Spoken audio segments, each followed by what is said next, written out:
Bad, Sopwith Camel, Fokker Drydecker, all famous aircraft from World War I. And there's yet another one here on display at AirVenture, the first fighter to fly for the French Army. The Morane-Saulnier Type L was the first fighter with a machine gun firing through the propeller. This restoration you're looking at was a labor of love by French artisans from France's modern aerospace industry. Here's more from AOPA pilot editor-at-large Tom Horn.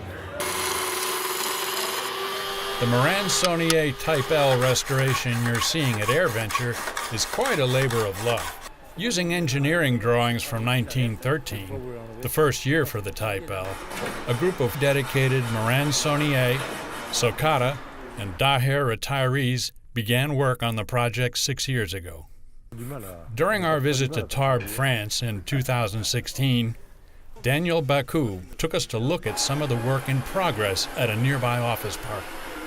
We are an association of Morane-Saulnier, very famous French manufacturer, more than a century of history. So we decided to rebuild this one, which is a Morane-Saulnier Type L. So this one was the first one used in French Army in the First World War in 1915, and its first victory with just one pilot that used a machine gun on this aircraft, and that was really the beginning of, let's say, the Air Force. You know, the thing is that we don't need to have too much people. Let's say it's between 10 and 15 people. And that's amazing because these guys, they spend 30, 40 years in a factory. They never built a wooden aircraft. In fact, they are a little bit, they are learning as if they are at school.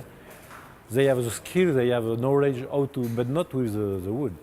That's new. That's amazing. Some of the work reflects the very old-school techniques used to build the Type L when it was new.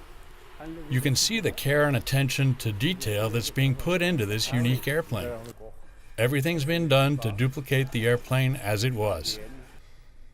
Although the Type L served primarily as a reconnaissance airplane in the Marne campaign in the early years of World War I, it did come equipped with a machine gun, a single-barrel 8mm British Hotchkiss design that could be fired through the rotating propeller disc.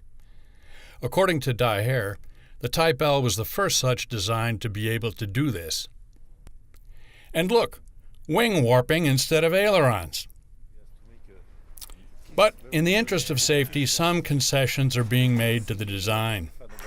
The airframe, particularly the landing gear, is beefed up, and the original Gnome rotary engine has been replaced with a more modern Rotec R2800 radial engine adapted especially for this replica.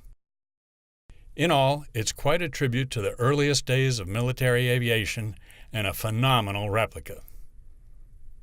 Tom Horn, AOPA Live. Wow, that is pretty spectacular. Can you imagine those guys having to go back and learn to work with wood after all these years of working on metal airplanes? I actually can't, but I bet it was challenging but rewarding. Yeah, I'm sure it was. Something else.